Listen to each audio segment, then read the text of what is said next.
우리 옆 사람하고 인사하시겠습니다. 잘 오셨습니다. 사랑합니다. 한 번 더 하겠습니다. 이렇게 사랑합니다. 감사합니다. 한번 따라서 해볼까요? 사람에게 있어야 할 것. 이런 제의 말씀을 증거하려고 합니다. 여러분, 이 세상 생명이 있는 모든 것들에는 살아가는데 꼭 필요한 것들이 있습니다. 산소나 햇볕 같은 것들이겠죠.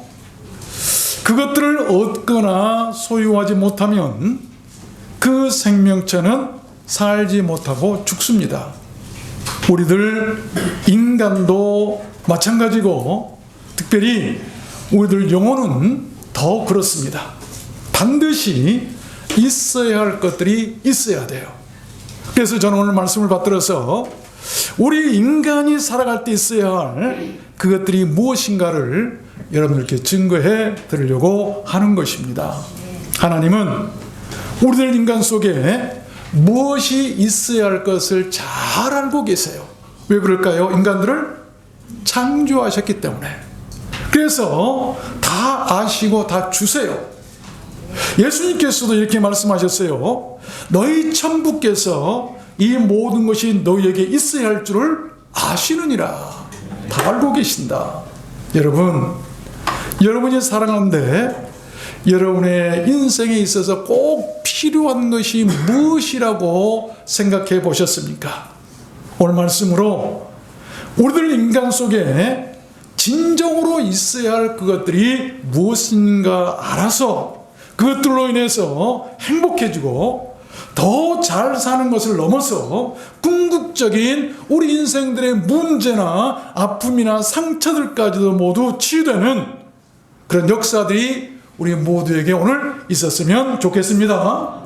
그러면 우리들 삶 속에 그렇게 꼭 있어야 할 그것들이 무엇일까요? 첫 번째는 라이트 빛입니다. 빛이 있어야 돼요. 오늘 본문 다시 한번 읽어보면, 태초에 하나님이 천지를 창조하시니라. 땅이 혼돈하고 공허하며 흑암이 깊음 위에 있고 하나님의 영은 수면 위에 운영하시니라. 하나님이 가라사대 빛이 있으라 하시니 빛이 있었고 그 빛이 하나님 보시기에 좋았더라. 천지가 창조되기 전에 혼돈하고 공허하고 흑암이 깊은 우주에 있어야 할 것은 여러분 빛이었어요. 하나님은 그 빛을 인류에게 맨 처음 주셨다는 것입니다. 하늘과 땅 천지를 창조하시고 그 가운데 맨 처음 있어야 할 것, 그것을 하나님은 아셨기에 그것이 빛을 아시고 빛을 그렇게 주셨다는 것입니다. 그렇듯 죄로 인해서 어둡고 공허한 우리들 인간 속에 필요한 것, 그것은 빛입니다. 빛은 그 어떤 것과도 비교될 수 없는 우주 가운데 있는 가장 큰 에너지, 거대한 에너지입니다. 그 빛이요, 어둠을 나눠버리셨어요. 또 낮과 밤을 구분했어요. 여러분, 이 세상 그 어떤 것이 낮과 밤을 구분하고 그리고 밝음과 그리고 어둠을 나눌 수 있겠어요? 원자폭탄이 그렇게 할 수 있을까요? 그럴 수 없어요.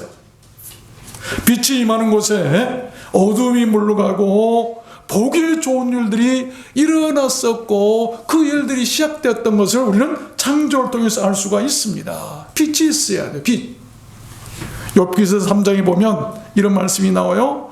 어찌하여 권고한 자에게 미저리, 비참한 자, 불행하고 궁핍하고 정신적인 고통스러운 자들에게 빛을 주셨나이까? 라고 한 말이 나와요.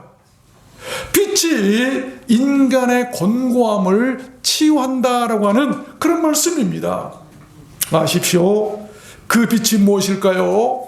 그 빛이 바로 우리 주님 예수 그리스도세요.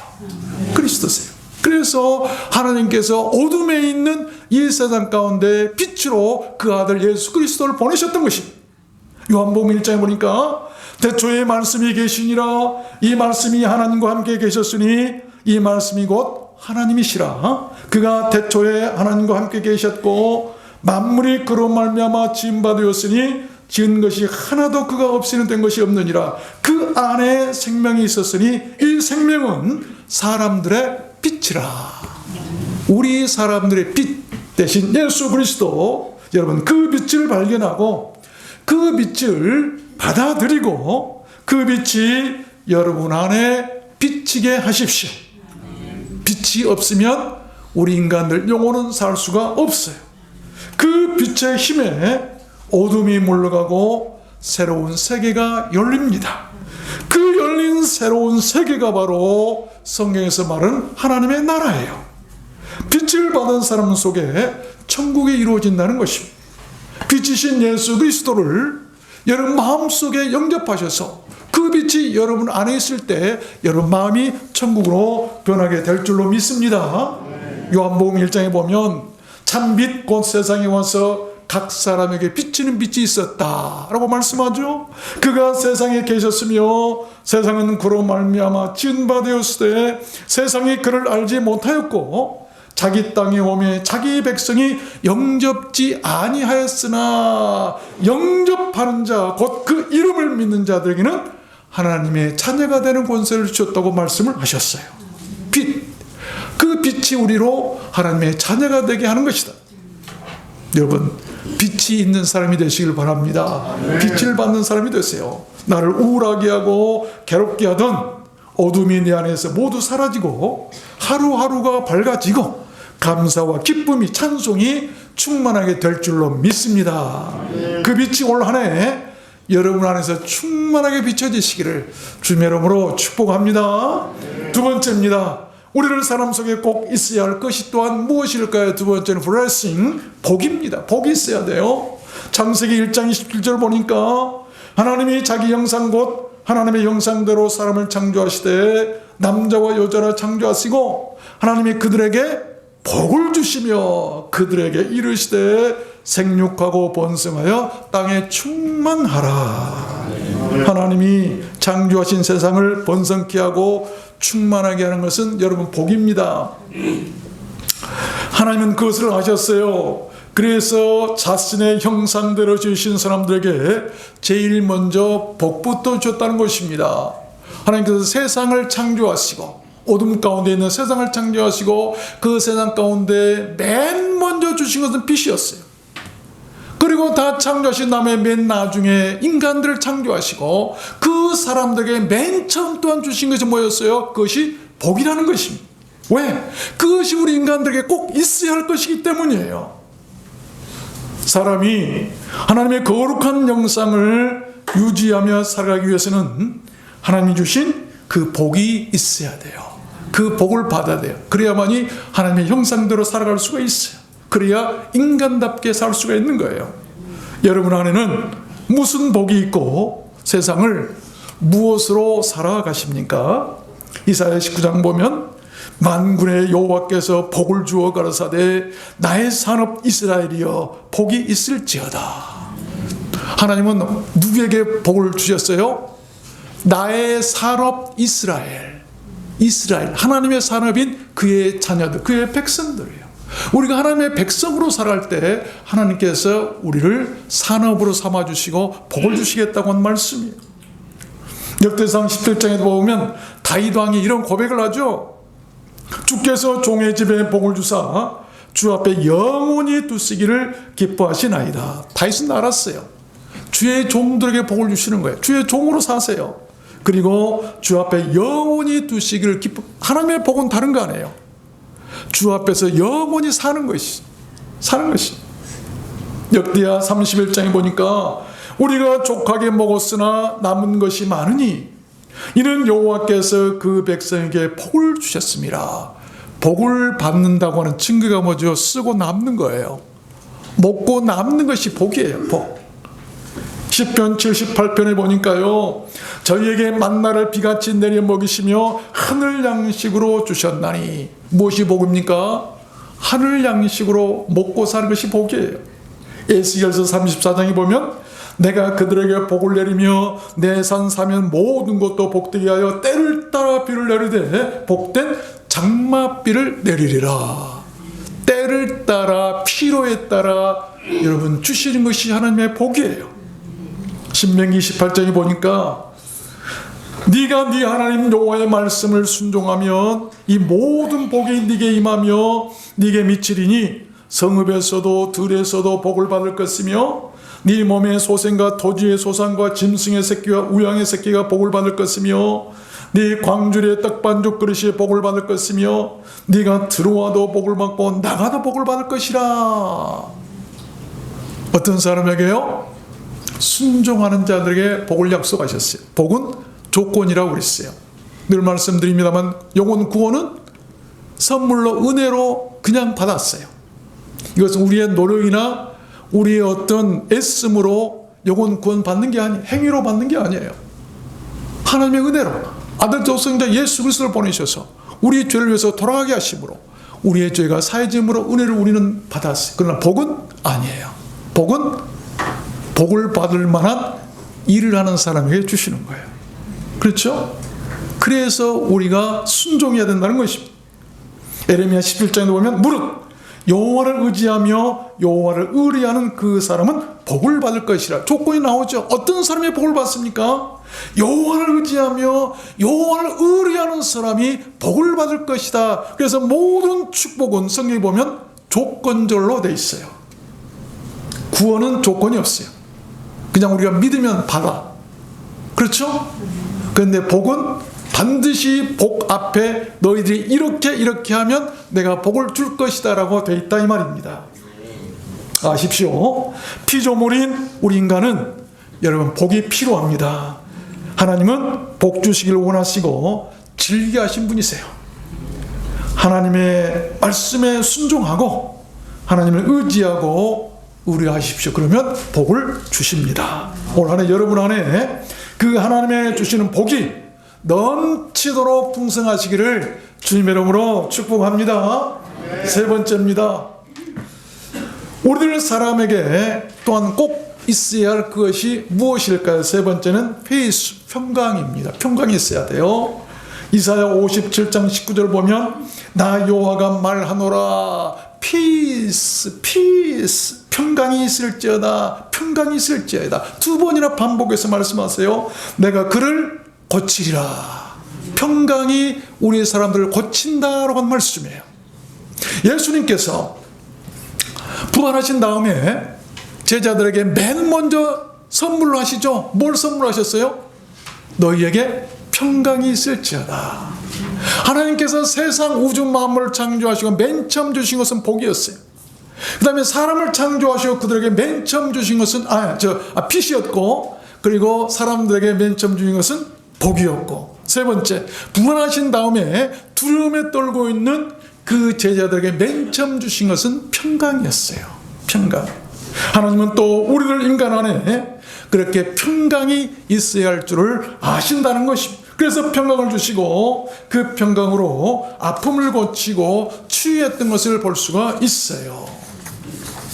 에레미야 29장에 보면 나 여호와가 말하노라 너희를 향한 나의 생각을 내가 하나니 재앙이 아니라 곧 피스 평안이요 너희 장래에 소망을 주려는 생각이라. 하나님의 생각은, 우리 인간들을 향한 생각은 뭐죠? 평안을 주시기 위함이에요. 평안이 고친다고 말씀하고 있죠. 여러분, 전에도 말씀드렸습니다. 저는 직접 체험을 했어요. 네팔에 선교 갔을 때 얘기, 사진까지 찍고 그랬습니다만, 그 네팔에 가서 선교하면서 설교하고 있는데 이제 그들을 위해서 기도하는 시간이 되었어요. 아픈 자들을 위해서 기도합니다. 근데 사람들이요, 두 사람이나 갑자기, 한 사람은 남자였고 하나는 여자였는데 쓰러졌어요.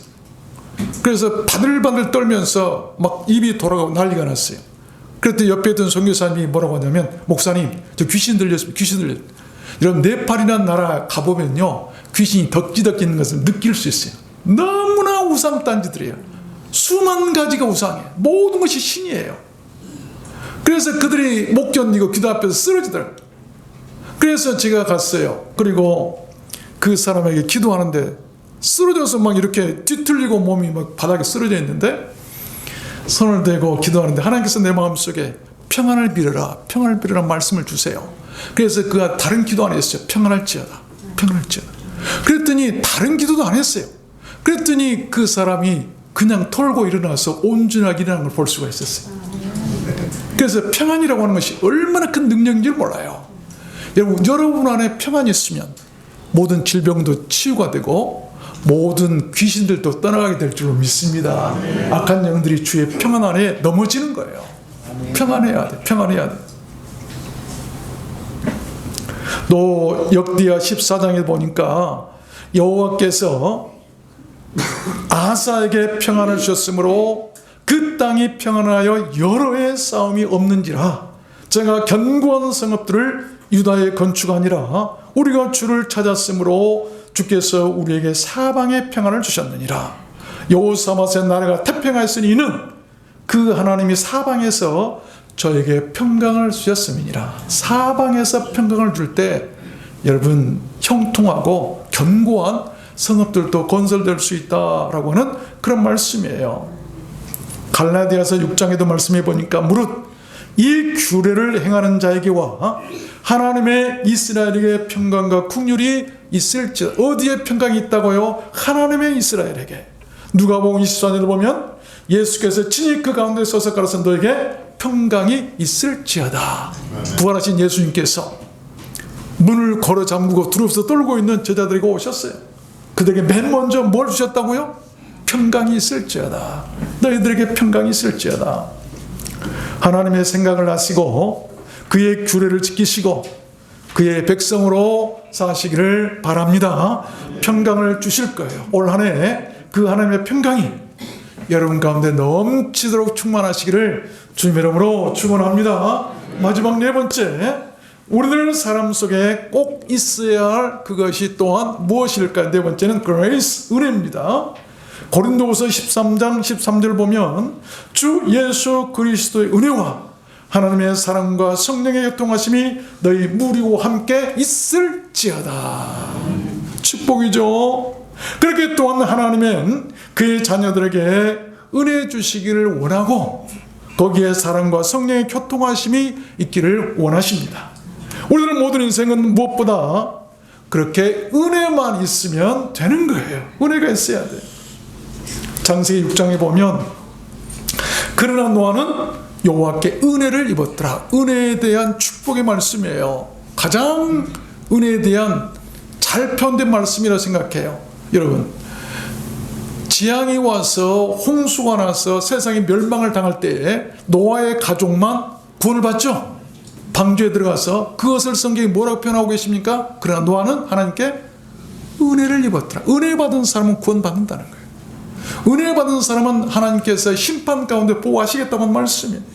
은혜 받아야 돼요. 우리가 은혜가 있어야 할 이유예요.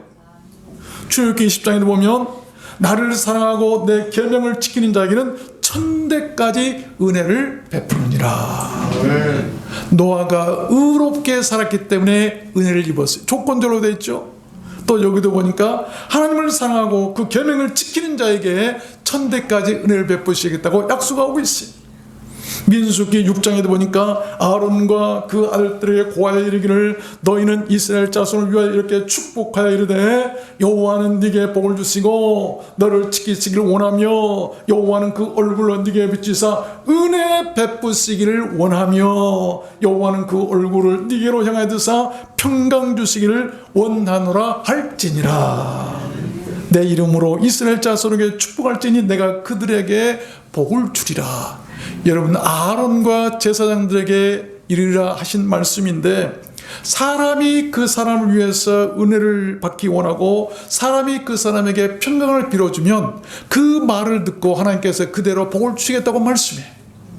주의 종들이 여러분에게 은혜를 빌고 여러분들에게 평강을 빌면 아멘 하시길 바랍니다.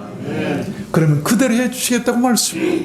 그럼 여러분들께서도 부모들은 자녀들에게 또 성도들은 이웃 성도들에게 뭘 빌어할까요? 오늘 말씀같이 은혜를 베풀고 평강을 비십시오. 그러면 하나님께서 그 소리를 듣고 그대로 복을 주시겠다고 한 말씀 아닙니까? 그렇죠? 아십시오. 하나님의 은혜는 하나님과 그 아들 예수 그리스도 안에 있을 때 우리가 받을 수 있어요. 또한 요한일서 1장에 보니까 그 말씀이 나오죠. 은혜와 긍휼과 평강이 하나님 아버지와 아버지 아들 예수 그리스도께로부터 진리와 사랑 가운데서 우리와 함께 있느니라. 은혜는 그냥 있지, 누구에게나 있지 않아요. 하나님은 나는 은혜 줄 자에게 은혜를 주고 평강을 줄 자에게 평강을 주신다고 말씀하셨어요. 어떤 자입니까? 말씀하죠. 하나님 아버지와 그 아버지 아들 예수 그리스도께로부터 오는 진리와 사랑 가운데 있을 때 하나님께서 그들에게 주시겠다고 하는 말씀이에요. 누가복음 1장에 보면 은혜를 받은 자여 평안할지어다 주께서 너와 함께 하시도다. 은혜 받은 자들에게 하나님께서 임마누엘로 함께 하신다는 말씀.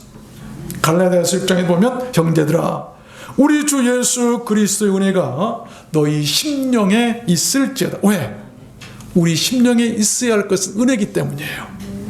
에베소 1장에 보면 하나님 우리 아버지와 주 예수 그리스도로 쫓아 은혜와 평강이 우리 주 예수 그리스도를 변함없이 사랑하는 모든 자에게 있을지어다. 아멘. 변함없이 사랑하는 자들. 히브리서 13장도 보면 너희가 너희 모든 사람에게 은혜가 있어야 하리라. 계시록 22장에 보면 주 예수의 은혜가 모든 자들에게 있을지어다. 계시록에서도 은혜를 빌고 있어요. 여러분 우리 주님 예수 그리스도를 변함없이 사랑하시길 바랍니다. 하나님은 그런 자들에게 은혜를 주세요. 올 한 해 하나님의 그 은혜 주심이 여러분 안에 넘치도록 충만하시기를 주님의 이름으로 축원합니다. 말씀을 맺겠습니다. 하나님은 모든 것을 지으시되 때를 따라 아름답게 하셨다고 성경은 기록하고 있어요. 모든 것이 아름다워요. 또 사람에게 영혼을 사모하는 마음을 주셨다고도 기록해요. 짐승들은 영혼을 사모하는 마음을 안 주셨어요. 사람에게만 영원히 살 수 있는 마음을 주셨어요. 그런데 딱 한 가지, 하나님이 하시는 그 일의 시종만큼은 사람에게 측량할 수 없게 하셨다고 성경이 말씀해요. 전도서 3장에 보니까 하나님이 사람으로 그 장래일을 능히 헤아려 알지 못하게 하셨느니라. 사람이 장래일을 알지 못하나니 장래일을 가르칠 자가 누구이랴? 신후사를 죽은 후의 일을 알 자도 없다라고 말씀하고 있죠. 여러분 왜 그렇게 하셨을까요? 다른 거 아니에요. 자신을 의지하도록 하시기 위함입니다. 만약에 사람이 그 장래일을 다 알고 산다면 하나님을 찾지도 않을 것입니다. 세상은 온통 혼란의 도가니에 빠지고 말 것입니다. 긴장도 없고 질서도 없고 타락과 방종과 약탈과 불안과 염려 속에서 온통 노세 젊어서 노세하면서 살고 끝나고 말 것입니다. 그러므로 장래일을 알려고 하기보다는 지금 내 안에 무엇이 중요하고 무엇이 진정으로 있어야 하는 것을 알고 그것을 붙잡고 하루하루 살아가면 된다는 것입니다. 우리가 올 한 해 살아갈 수 있는 마음의 자세예요. 여러분 점을 치고 무당들이 있죠. 무당들은요 기가 막혀요. 진짜 무당 신을 받은 귀신의 신을 받은 사람은요 과거에 대해서는 잘 맞춥니다. 과거에 뭐 조상들의 때 왜 지나온 일이니까 역사니까 이 귀신들 기가 막히게 알아요. 귀신같이 알아요. 그런데 그들이 속이는 것이 있어요. 무당들이 절대 속지 마세요. 뭐 미래에 대해서는 알지 못해요. 하나님이 사람들의 미래에 대해서는 알도록 하지 않았어요. 그러므로 귀신도 모르는 거예요. 그래서 뭐 과거를 딱 마치니까 사람들이 훅 넘어가지고 아이고 신령하다 해가지고 너 뭐 몇 년 또 어쩌고 뭐 어쩌고 막 미래에 대해서 얘기하면 그냥 혹 넘어가지고 돈 다 갖다 바치고 그러죠. 그런데 교회 안에도 요즘에 그런 무당 같은 것들이 있어요. 절대 거기에 넘어가지 마세요. 하나님이요 우리 장래에 대해서 알지 못하도록 했다고 분명히 말씀하고 계세요. 그래야 하나님을 의지하기 때문에. 믿습니까? 아멘. 백세 할머니가 장수 프로그램에 출연을 했어요. 그래서 사회자가 물었습니다. 할머니 어떻게 그렇게 건강하게 오래오래 사십니까? 그렇게 사신 비결이 뭐예요? 그러니까 할머니가 남편이 잘해줘서요. 그러니까 주변에 있던 그 패널들이 우 하면서 막 비결을 궁금해했어요. 야, 무슨 일일까? 어떻게 했을까? 사회자가 물었어요. 아니, 남편이 어떻게 그렇게 잘해주었어요? 그랬더니 할머니 말 빨리 죽어버리대요. 그래서 우리 사람 어느 왕국에 가난한 모녀가 살고 있었답니다. 그때는 지금같이 추운 겨울이었는데 갑자기 딸이 알아 눕게 되었어요. 딸은 엄마에게 포도를 먹으면 병이 나을 것 같다고 말을 합니다. 이 추운 겨울에 어디서 포도를 구한단 말인가? 어머니는 낙심했어요. 그래도 딸을 살리기 위해서 무엇인가 해야겠다는 생각에 무작정 집을 나섰어요. 한겨울 포도를 구하기 위해서 이 사람 저 사람에게 묻고 다니다가 왕궁 포도원에는 포도가 있다는 것을 알게 되었어요. 그래서 있는 돈을 다 모아가지고 갔지만 포도원 지기가 거절하는 거예요. 그래서 돈이 부족한가 해서 피까지 내가지고 또 갔어요. 마찬가지로 또 거절을 당했습니다. 그래서 낙심해서 울고 있는데 왕궁문이 열리더니 그 나라 공주가 나오다가 그 광경을 보고 이유를 물었어요. 그래서 자초지종을 들은 공주가 이런 말을 합니다. 오해를 하셨군요. 이 나라 왕은 돈을 받고 포도를 파는 사람이 아닙니다. 자신의 이름을 부르기만 하면 거저주시는 분이십니다. 왕의 이름을 부르세요. 그래서 이 엄마가 왕의 이름을 불렀더니 왕이 나와서 포도를 한아름 따 주었답니다. 여러분, 우리 기독교가 마치 그거 같은 거예요. 아무리 돈을 많이 가지고 싸가지고 가도 구원 못 받아요. 누구의 이름을 불러야죠? 만왕의 왕 예수 그리스도의 이름을 부르십시오. 이름을 부른 자는 모두 다 구원받는다고 성경에 말씀하고 계시는 거예요. 내일 일을 알 수 없고 하루 동안에도 무슨 일이 나와 내 주변에 일어날지 또한 무슨 일이 내게 닥칠지 아무도 모르는 것이 우리들 인생입니다. 세상에는 믿을 것도 믿을 사람도 사실 없습니다. 그래서 하나님을 믿고 하나님을 의지하고 하나님의 이름을 부르며 살아야 한다는 것입니다. 사도행전 2장에 말씀하시죠. 누구든지 주의 이름을 부르는 자는 구원을 얻으리라. 네. 올 한 해 여러분 안에는 무엇이 있기를 원하십니까? 올 한 해 누구의 이름을 그렇게 부르며 살기를 원하십니까? 마태복음 24장에 보면 그때 많은 사람이 시험에 빠져 서로 잡아주고 서로 미워하겠으며 거짓 선지자가 많이 일어나 많은 사람을 미혹하게 하겠으며 불법이 성함으로 많은 사람의 사랑이 식어지리라. 마지막 종말 때 있을 현상이고 지금 이런 것이 우리가 살고 있는 이 모습이에요. 그러나 끝까지 견디는 자는 구원을 얻으리라. 이런 세상에서 구원을 얻을 수 있는 길은 끝까지 견디는 거예요. 올 한 해 우리들 들어온 성교는 오늘 말씀처럼 빛과 복과 평강과 은혜를 품고 끝까지 견디며 하나님의 이름을 부르고 그를 의지하고 그에게 나와 예배하고 경배한 교회가 되었으면 좋겠습니다. 그러면 삽니다. 여러분 모두 그렇게 되시기를 주님의 이름으로 축원합니다. 우리 찬양할까요? 우리 오후 예배 끝나고 늘 부르는 찬양이 있는데 밝은 빛을 따라서 우리 찬양하시고